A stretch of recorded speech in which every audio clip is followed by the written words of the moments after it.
My name is Zakawi Nyambane. I represent Wusi Professionals and Business Trust in Kenya. He's not a relative of the other Zakayo. Okay. Who else is here? Okay. Thank you. My name is Meshak Odede. I am representing Azimio communication team. Well done. Good afternoon. Good afternoon. My name is Nelly Chepkemoi. I am a young leader with the Azimio coalition and serving with the comms team as well. Great. Thank you. Hello, my name is Ken Babu. I'm the National Youth Chair of the Democratic Action Party of Kenya and also serves in the Azimio coalition communication team. Well done. Review. I think that, yeah. Good afternoon. My name is Vivian Ta. I'm a member of ODM and I'm happy to be here. Well done. Thank you. Okay. Zach. All right, members of the press, my name is Zach Kinuthia. I represent an allied of interest, but I'm here for Party of National Unity. Thank you. Thank you. Good afternoon. I'm Nora Bosibori. I'm part of the Azimio team and I represent the young leaders. Well done. We have an MP. Hey, you're not standing very tall today. Irene Kasalu, MP Kitui County. Thank you. Governor, maybe now we can, I think he's good. I think the rest I can mention with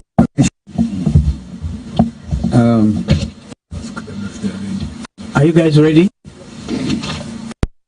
To get ready, I'm sure you know the chair of the economic team, Azimio, Governor Murithi, and thank you so much for wonderful work. And now, before we get to that, Senator Sifuna, Secretary General of ODM, and one of our sharpshooters, literally, striker, number 9, and Senator Wambua, Senator also from Kitui, and also Deputy Minority Leader in the Senate. So, have I left out anybody? No, we are there. Are you guys ready? Good. We actually make this statement further to the one that was issued by our party leader, the Honorable Raila Amolo Odinga, on the matter of the budget, very important matter, for which he received unnecessary criticism, some of them empty threats. So this is a statement by Azimio la Umoja One Kenya Coalition Party on June 14th, 2024, and entitled Kenya Kwanza Regimes 2024-2025 Budget Estimates and Finance Bill 2024 are a monumental betrayal of public trust. Good afternoon and thank you for honoring our invitation to attend this important press conference. The Azimio la Umoja One Kenya Coalition Party convened to discuss the budget estimates 2024-2025 and the Finance Bill 2024, assessing the nation's overall condition and the impact of the Kenya Kwanza regime. We now wish to make the following announcement to the Kenyan public regarding our position on the two matters. On the number 1 item, budget estimates 2024-2025, in February, we informed Kenyans that the Kenya Kwanza's economic proposals, policies and plans were unsound, unrealistic, and unrectifiable. This regime's preference for self-interest over the nation's well-being is evident in the review of the 2024-2025 budget estimates.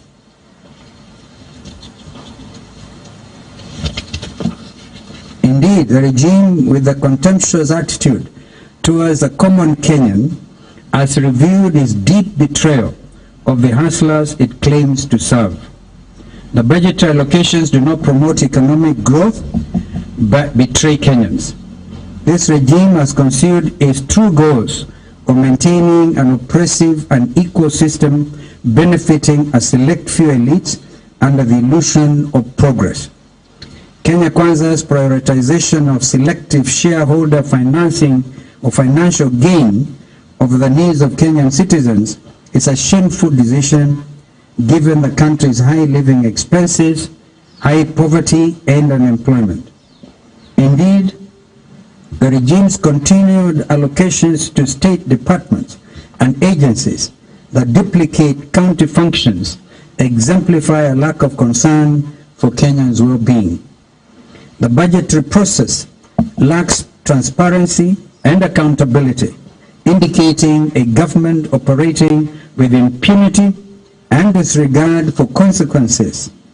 Indeed, from the CSAs, PSAs to the chair of the House Budget Committee and the printed budget books, all have who or what should Kenyans believe.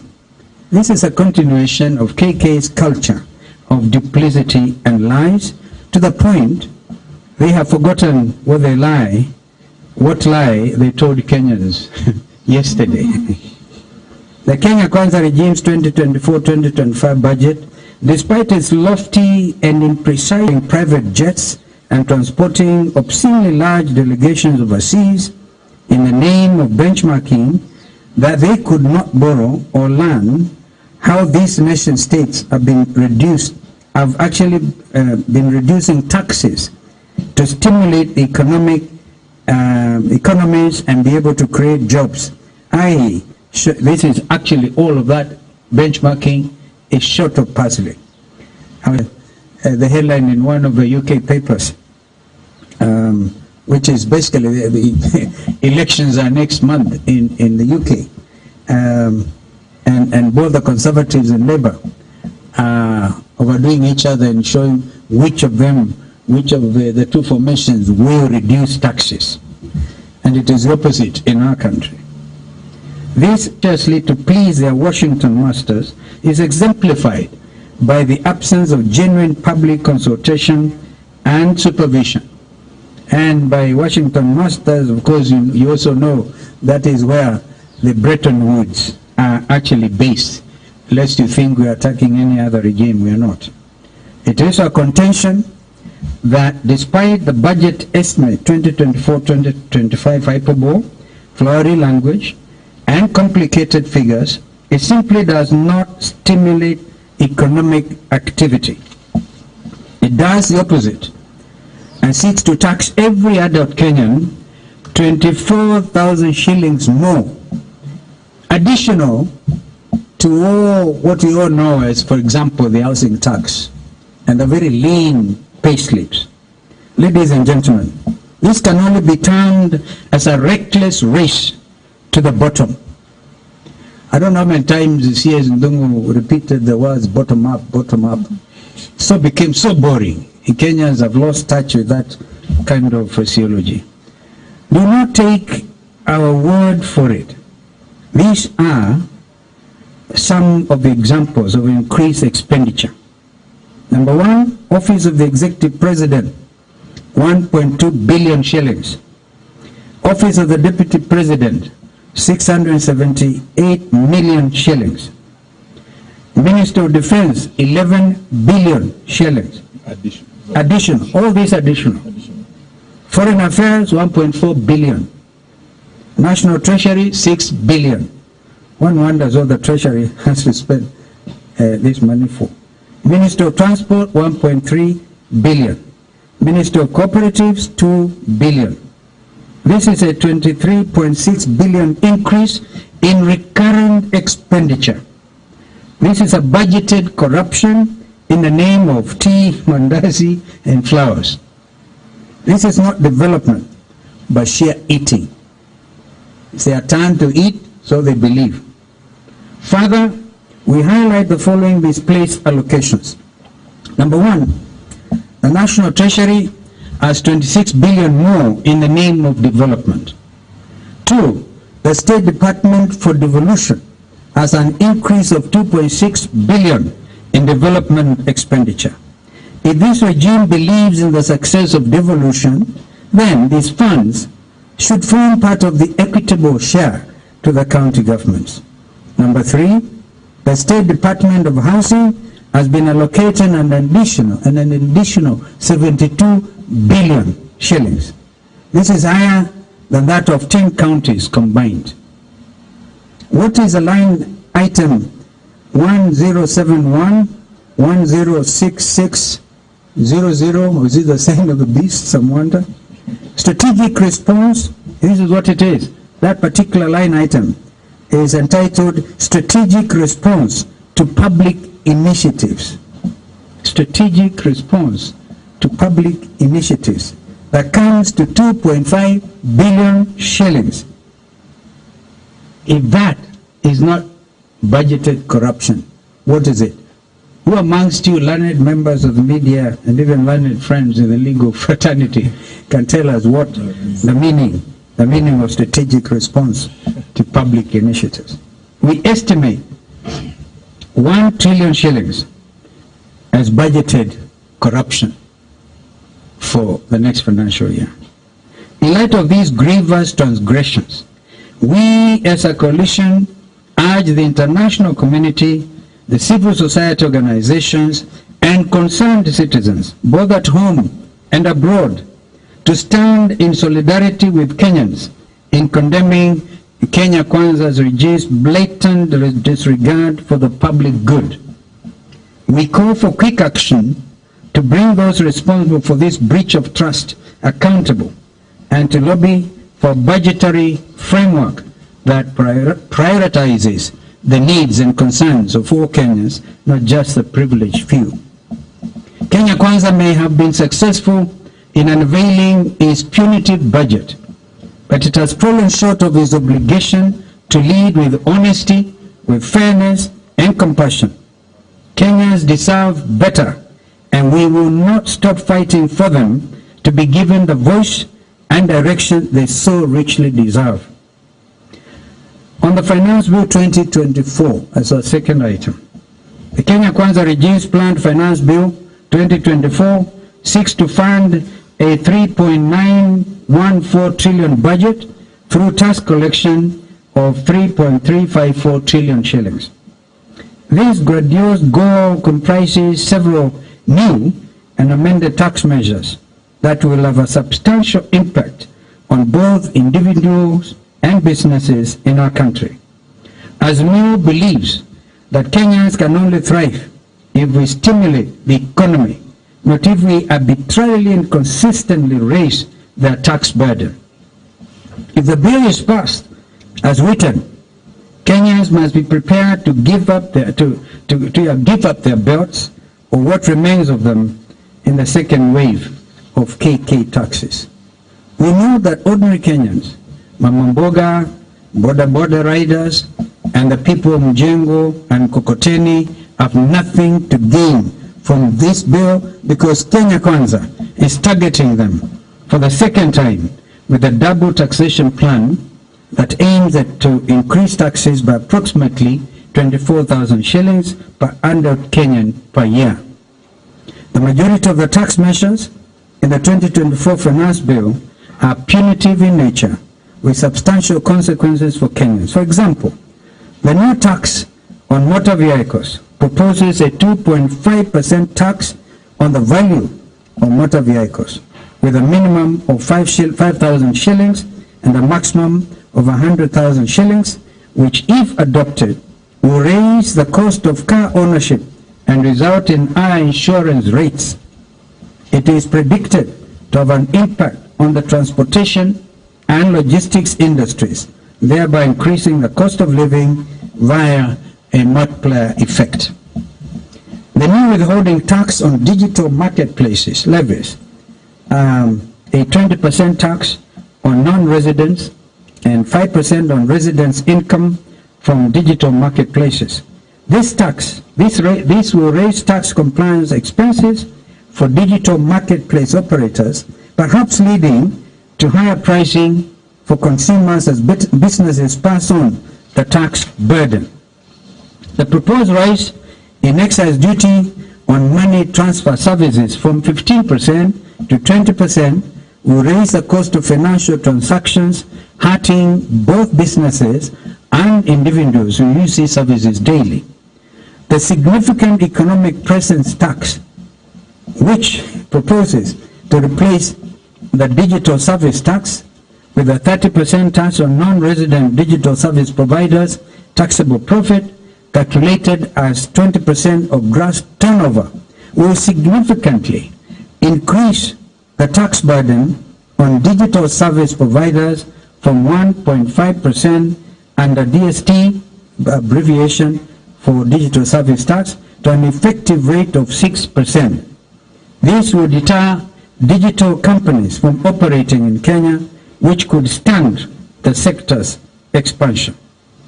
Kenya's efforts to establish a circular economy to manage its waste and become a regional recycling hub will be further undermined by the recently proposed eco-levy environmental tax, which targets importers and manufacturers of specific products to set up waste management infrastructure. This new tax will duplicate the current levy mandated and extended producer responsibility (EPR) scheme, and will also remove the incentive to increase investments in recycling waste products. Additionally, the eco-levy will be detrimental to Mwananchi, as it will increase prices for all plastic packaging materials, batteries, and hygiene products. For instance, the 150 shilling levy per kilogram of plastic packaging will increase the cost of a 400-gram loaf of bread by 9 shillings, from 65 shillings to 74 shillings. Increase 1 liter of cooking oil by 16.81 shillings, from 300 to 316.81. Increase of 1 kilogram of powder detergent by 30 shillings, from 200 to 230. Bread and other necessities will now be subject to a standard rated VAT instead of zero rated VAT, which will directly affect household spending and drive up the already expensive cost of living. As Azimio, we firmly believe that these are serious ramifications for Kenya's economy and standard of living if the bill is passed into law. Should it be put to effect, it will significantly raise production costs, will destroy the industry's ability to compete, resulting in closures and job losses. As a result, our local and export markets will be negatively impacted, retail prices will rise, Mwananchi will be burdened, and cash flow requirements will rise during a period when interest rates are rising. Azimio believes that our country's focus should be on helping enterprises and the manufacturing industry to create jobs and wealth, increase productivity, cut living costs, and finally bring prosperity to Kenyans. We therefore reaffirm our stand that all well-meaning Kenyans must oppose the Finance Bill 2024 and have thus instructed all our parliamentary members to lead from the front in rejecting this punitive bill in its totality. Finally, we salute Kenyans who have used text messaging, phone calls, and social media initiatives, #FindMyMP, to urge their legislators to listen to their constituents and vote no. This peaceful civic assertiveness and engagement will eventually become the norm, especially under our leadership as your government in waiting. Thank you, and may God bless Kenya. End of the statement. I'll ask my colleagues here to add one or two things. While I was away, there was some very interesting political developments. It was one-time wartime Prime Minister Churchill of the UK who said a week in politics is a very long time. And I think somebody had a hashtag, find Kalonzo. I am back and in good spirits. Maybe I can ask Yoni, because I want to also recognize the fact that the spokesperson for former President Uhuru Kenyatta issued a very, very, very clear statement on some of this budgeted corruption. Monies are budgeted for the office of retired president, retired deputy presidents, the vice presidents and premiers, and nothing seems to be happening in those offices. Ask yourselves, where does this money go? So it is now clear, and I think we can also ask my friends here, Eugene and Kioni and Safuna, if you are ready. No? Deritu, you are the author. Or senator, any of the senators, to say something. Maybe I start with Kioni.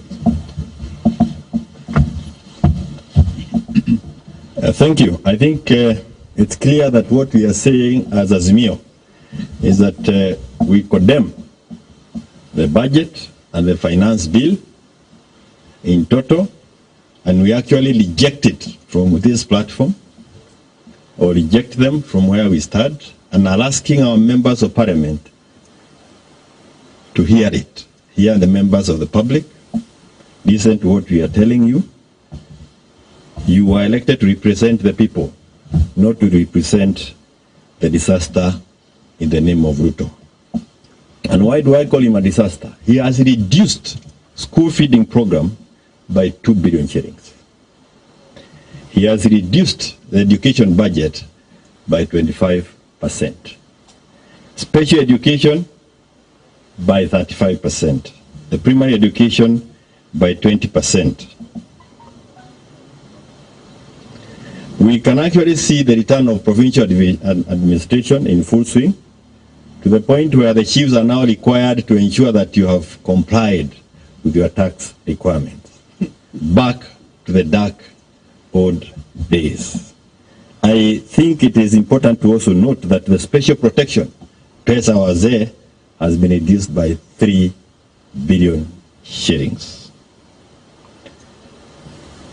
We have 16 days to the end of the financial year, or something like that, and you should be on the lookout for the mother of all times in terms of corruption. The stealing that will happen between now and the end of the financial year, it's something that if it was addressed the last time when you were budgeting and reading the finance bill, the burden that we have already gone through will not have been occasioned on Kenyans. Why? Because there are very many of the votes that have not been exhausted, and they will be doing everything else, including buying of shoes and belts, to ensure that they exhaust that money. His Excellency has mentioned about our former president, and I think what he was saying, in short, what I heard, is that in the last financial year, his office had been allocated something like 600 million shillings. Throughout that period, he had only received 28 million shillings. The balance had also been spent, and alikuwa nauliza nani alikula, Wakenya waabiwe na waache kuambiwa kwamba alipatiwa. And why you need a committee to answer such a simple question, it actually helps you to know that mwizi must be part of that committee, or one constituting the committee. And I want to say this, nimalize na kusema ya kwamba this double speak, wale ambao wako na magari msome vizuri. Dungu jana amesema, if you look at what he read and presented, there is no capping on the motor vehicle tax. In his presentation, there is no capping. Ni ingine tulikuwa tunasukushwa hapa wa Kenya is what was given a cap of 100,000. So you start working on the cost of your vehicle, or the value of your vehicle, and know the corresponding amount of money that you need to pay on an annual basis. I think it is not useful anymore, perhaps to own a car. But I conclude by saying this. Look at the way they abandoned all the improvement on the transport sector, public transport sector. If that had been achieved, many people would choose to use the public transport and avoid buying cars. So you abandon one way and you kill us through the other way. We have a disaster budget, a disaster finance bill, and a disaster regime. Kenya, let us send these guys home. Let them be a one-term regime. Na wale ambao wanafikiria ya kwamba utakaa kwa hiyo chimo ya ukora na uanze kusanya watu wakufuate ukiwa kwa hiyo chimo ya ukora, kwenda ukadanganya watu huko kwa village ama pahali ingine. We are not going to be fooled again. And again, I want to repeat this. Don't think that when you apologize and say all the other things you are saying, we are going to follow you kwa hiyo chimo ya wizi. We are not going to be part of that. This is the alternative, and we are working on it. I thank you. Thank you. Sorry, thank you. I think I'll only emphasize 3 points. The first is this question of budgeted corruption and the way in which it morphs. First, it is in the nature explained by the Honorable Kioni and the spokesperson that you put figures in a vote, inflate them, or you don't disburse to the rightful person. I think you previously explaining to put in the vote had used to pay her, you will see an amount that is several times what her annual salary is. The question is, you, another person who is also controller of budget. And that's what you're seeing. You put a figure in the benefits package of the retired president, then you don't disburse, and you wonder who then is there. The other way budgeted corruption is, of course, you make provisions that outrightly, if you examine them, you could see something is amiss. As His Excellency explained to you, the National Treasury has a very interesting development vote called Strategic Response to Public Initiatives. What is that vote? Or is it a slush fund for senior executives in the regime to use for? What is that vote? The second point I want to emphasize is that you cannot grow the economy by increasing taxes. I mean, honestly, ladies and gentlemen, fellow Kenyans, this regime is fond of traveling. They have been to the US today, I understand they've gone to Italy and so on. They are fond of traveling. Throughout the world, governments are reducing taxes in order to stimulate economic activity. What is this voodoo type economics where we think we are going to stimulate economic activity by increasing taxes? Finally, on the question of public debt, 70% of interest payments paid this year, and this year interest payment and familiar. Some of people there in this regime advising them that, you know, politics is a what? Well, perhaps I should urge Kenyans na tuwasalimie, mkiwaona mahali popote muwasalimie in the manner that they want you to salimia them. I thank you. Yeah, mtaenda kanisa na wao. Asante. Watu wote wamezungumza na Finance Bill 2023. Kuna wale 176 walisema yes, na ndio sababu kila kitu kilipanda kutoka bottom kwenda juu, sababu ya ushuru. Masuala haya tuliyazungumzia kwenye maandamano hapa na tukayazungumzia kule kwenye Bomas. Kwa walitaka kuzungumzia ushuru tena wa fedha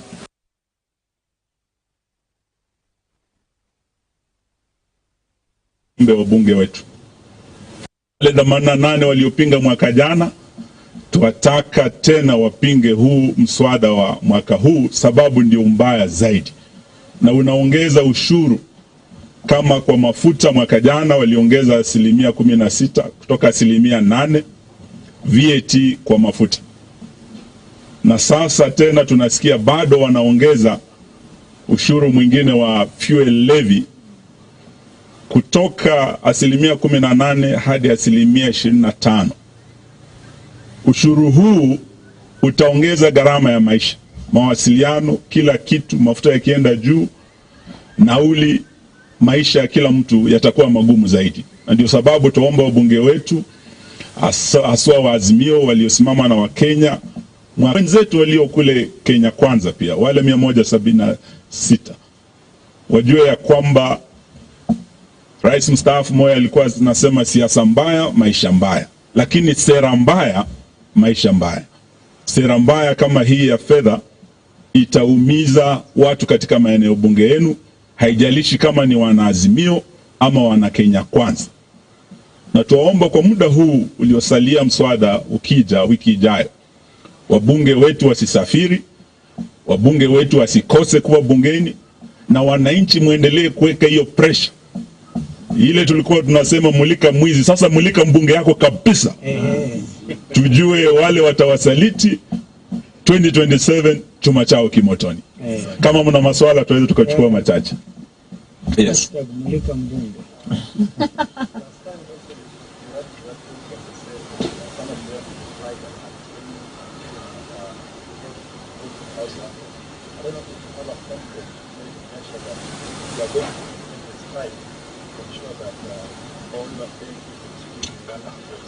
I think Senator Sifuna can take that on behalf of... yes, thank you. First, yes. All members of the National Assembly are to suspend any planned trips or any activities that would see them out of Nairobi for the duration of the consideration of the Finance Bill 2024, and that means from the date of tabling on Tuesday next week until a vote is taken. Now, last year, Your Excellency, you do remember that the coalition gave a position similar to the one that has been given this year again. Your Excellency, you will remember that we in ODM did undertake disciplinary proceedings party who either absconded or voted against the position of the coalition. But one of the problems that we are hoping to cure with the NADCO bills, Your Excellency, is that immediately political parties initiate disciplinary proceedings against their members. They run to court and obtain that then tie the hands of the political parties what they can do. So the biggest solution, in fact, Kenyans don't realize how powerful they are. We are getting feedback from members of the National Assembly from ODM that they can hear Kenyans. Kenyans are able to reach the as a Kenyan, somebody who has a vote. The regime does not fear Sifuna of us here. The regime fears the Mwananchi, calling them to tell them that chuma chako kimotoni, the way that my brother Eugene, ultimate power is with the Mwananchi. If you repeatedly you must answer to the Mwananchi. And lastly, Your Excellency, one of the economic advisors has invited activism leads to anything, despite the fact that when the regime was harassing him, digital activism secured the release of David Ndii from police custody. Now he has invited us to be a little bit more touchy, if I may, hands-on. Yes, he has invited us to be a bit hands-on, because he says politics is a contact sport. We have already established that he worships at Our Lady of the Rosary in Rosley. So we will be joining him for Sunday Mass there, so that we are able to have contact with him and explain that we are unhappy with the policies that is promoting in this government. Thank you. Has actually answered. He's answered that bit. This digital activism is proving very effective. We will review our position as we go along. Yeah, last one.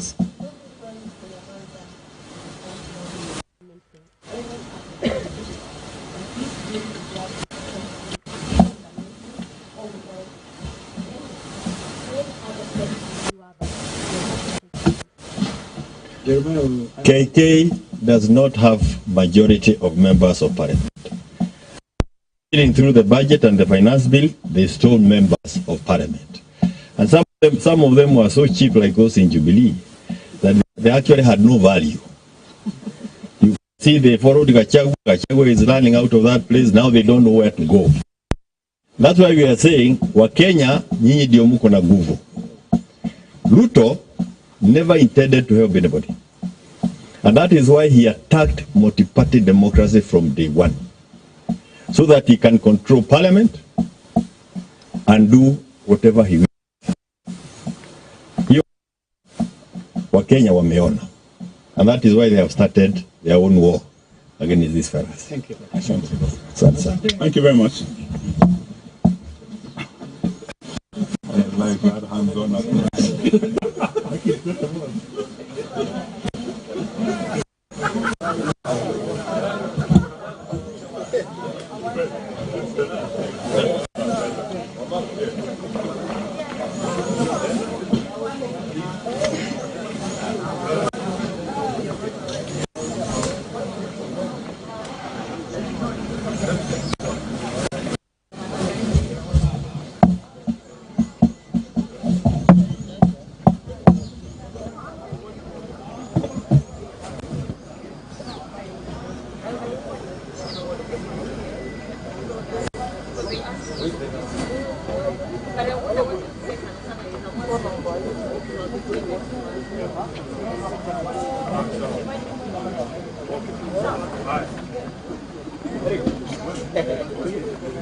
Ah,